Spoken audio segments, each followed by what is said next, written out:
এখন আমাদেরকে বলতেছে যে আপনারা অন্যত্র চলে যান। অন্যত্র কোথায় যাব? কোথায়? ওখানে গেলে আমাদেরকে 10 থেকে 20,000 টাকার আবার পরীক্ষা দিবে। তারপরে আরো 1 সপ্তাহ, এই 1 সপ্তাহে তো আমার রুগী মারাই যাবে। আমার রুগী কত মারাই যাবে। আমার একদিন 2 দিন পরে রুগী ডায়ালিসিস নিতে হয়। তাহলে কিভাবে সম্ভব? আমরা কোথায় যাব? আমরা তো এখন নিরুপায়। আমরা আন্তরিকভাবে দুঃখিত যদি ভুল হয়ে থাকে হাসপাতাল কর্তৃপক্ষের বা নার্সদের, তাহলে আপনারা মানে এটাকে একেবারে মানবিক দৃষ্টিতে দেখেন। একটা ভুল হয়ে গেছে, ভুলের জন্য তো আপনি পানিশমেন্ট আরেকটা করতে পারেন না, আরেকটা অন্যায় করে ফেলতে পারেন না। আমি তো নিজে একজন ডায়ালিসিস রোগী। আমার সকালবেলায় শিডিউল, সকাল 7টা বাজে শিডিউল, 7টা থেকে 12টা পর্যন্ত শিডিউল। এখন যদি আমি সকাল 7টার মধ্যেই ডায়ালিসিস না নেই বা বিকালের মধ্যে হয়ে যায়, তাহলে আমার শ্বাসকষ্ট হয়।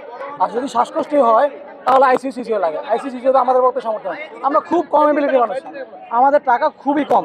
আমরা খুব মিনিমাম প্রাইসে এখানে ডায়ালিসিস করি। এতটাই মিনিমাম প্রাইস কোনো বাংলাদেশ হসপিটালে নেই। আমরা তো মিডিয়া কর্মী, সবাই জানেন, সবাই খোঁজ নিয়ে দেখেন। এতটা মিনিমাম প্রাইস এখানে ডায়ালিসিস করি। এত কম টাকা কোথাও ডায়ালিসিস সিস্টেম না। এটা তো রোগীর হেনস্থা হচ্ছে, তাই না?